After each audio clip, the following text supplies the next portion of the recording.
das formas mais legais de ilustrar a dependência do crack é você imaginar o seguinte. Imagine que você tem um bem-estar gigantesco, inexplicável. E de um minuto para o outro, esse bem-estar, essa tranquilidade desaparece. Essa sensação gigantesca de prazer, ela some de um minuto para o outro. O que acontece nesse momento? A pessoa fica absolutamente desesperada para conseguir mais uma dose, para que aquele bem-estar volte. E nesse momento, a pessoa faz grandes monstruosidades.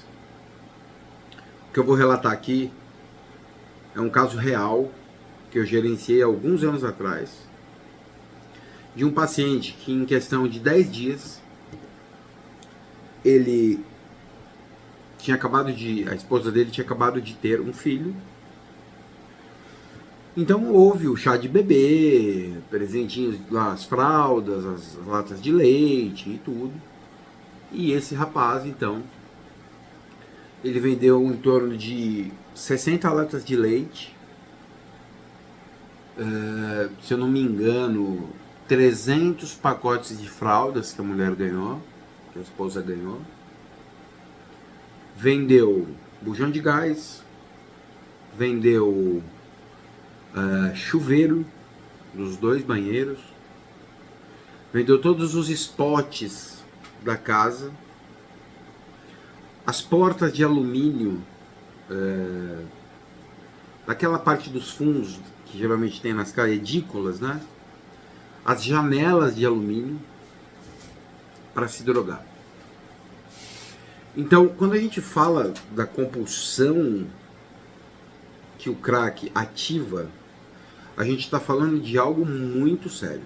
A gente não está falando de algo comum, de algo que faz parte do processo, não. A gente está falando de um impulso irracional que vai levar o indivíduo a cometer atrocidades. Vai levar o indivíduo até a se prostituir muitas vezes. Por quê? Porque ele precisa voltar a sentir aquele bem-estar. Aquele bem-estar que chega de modo bombástico e some de uma forma que o indivíduo nem percebe. E some de vez. Não é que nem o álcool que vai abaixando, que você vai ficando mais ou menos, daqui a pouco você tá legal, aí você bebe água, dorme. Não. Vem uma explosão dopaminérgica no sistema nervoso, de prazer, e depois de 5, 7 minutos, isso acaba subitamente, desce a estaca zero. O indivíduo não tem mais nenhum efeito, e agora ele quer. E quando ele não tem, ele vai fazer o que tiver que fazer. Ele vai violar o que ele tiver que violar, ele vai cometer o crime que tiver que cometer para conseguir essa droga. Falando especificamente do crack, e olhando para esse resumo desse caso que eu gerenciei alguns anos atrás, dentre muitos outros que eu já gerenciei ao longo dos anos, o que é necessário entender? Não existe um tratamento para dependência de crack que possa ser baseado no uso de alguma substância. Porque o indivíduo, dessa forma, ele sempre vai ficar insatisfeito, porque tudo que gerar algum tipo de prazer nele, ele vai comparar inevitavelmente com o prazer do crack. Então ele vai querer o crack de novo, ele não vai aceitar nada, nada vai gerar o prazer que o crack gerou nele. Então esse indivíduo volta pro uso do crack. Então o que funciona na dependência do crack, no tratamento da dependência do crack, é a parada total com a substância. Parada total com a substância. Nós sabemos que muitas pessoas têm uma extrema dificuldade em buscar tratamento, em querer parar com a droga. Porque na verdade a pessoa não sabe como vai ser a vida sem a droga agora. Porque a relação se estreitou muito. E o crack é uma droga que faz com que essa relação se estreite muito rapidamente. Então o cara, o indivíduo, ele fica com uma relação tão intensa com o crack que parece que ele não pensa em absolutamente mais nada. Na esposa, nos filhos, na casa, no trabalho, no carro, nos animais de estimação, em tudo que ele ama, nas coleções, numa coleção que o cara tenha, que o cara goste, ele ignora tudo. Às vezes o cara tem, por sei lá, uma coleção de carrinhos, ele não liga, ele vende aquela coleção por R$200 para usar a sua droga. Muitas vezes deixa o seu automóvel numa boca de drogas para pegar uma quantidade, penhora o carro para conseguir pegar uma quantidade de drogas. Então, o caso é muito grave, a dependência de crack sempre vai ser muito grave. Nós temos que olhar para a dependência de crack de uma forma cautelosa, mansa e especializada também. Sabendo que nós estamos lidando com um indivíduo compulsivo, obsessivo, que vai manipular e vai fazer o que tiver que fazer para conseguir defender o uso de droga dele. Por isso que não é incomum o indivíduo vir para tratamento negando a sua dependência, minimizando a sua dependência, projetando o seu problema com drogas, culpabilizando outras pessoas. Não é incomum isso. Então é necessário essa compreensão. Esse desespero que o indivíduo apresenta pelo efeito da droga é inexplicável. Assim como o efeito da substância no momento que o indivíduo ingere a substância, que o indivíduo dá o trago na pedra de crack, o efeito ele também é inexplicável. Não existe uma forma de definir.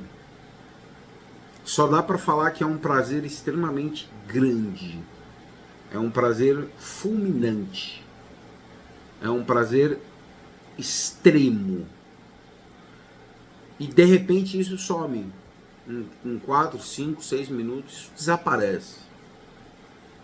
O indivíduo fica absolutamente desesperado. E ele vai ser movido pela compulsão e obsessão. A obsessão que entra com um pensamento fixo no prazer imediato que eu vou sentir no momento em que eu usar a droga de novo. Então eu preciso usar. Preciso chegar logo naquele lugar para dar mais um trago, porque eu preciso sentir aquilo. E ele pula uma etapa, como se ele olha só para o prazer imediato que ele quer sentir.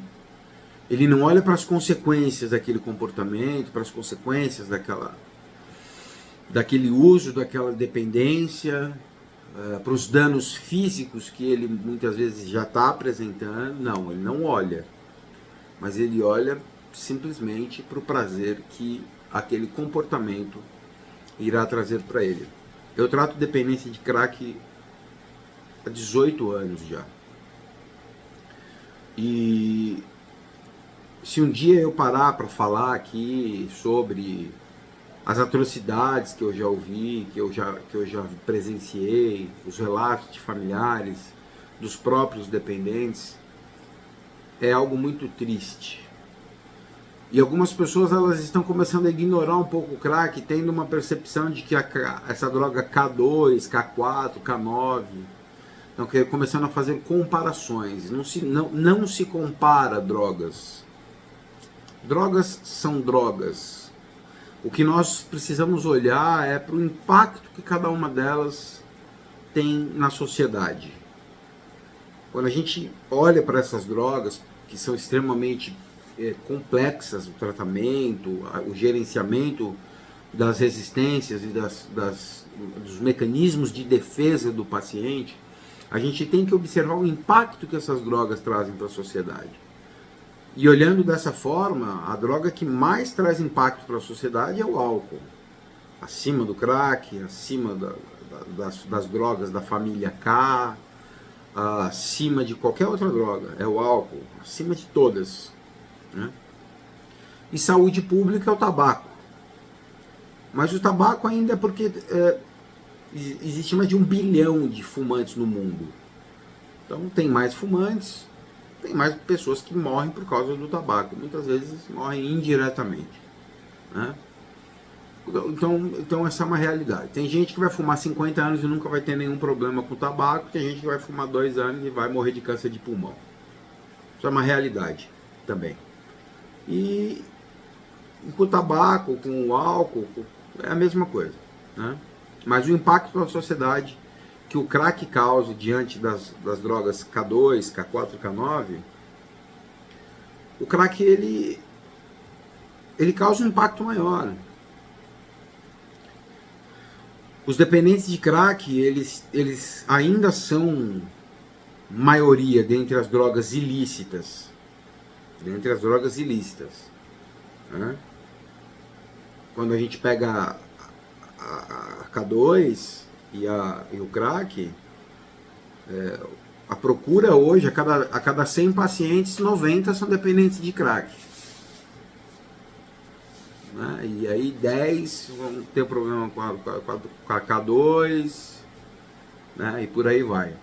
Então, a gente não pode ignorar isso. A gente precisa ter um olhar bem especializado e não minimizar a importância da abordagem.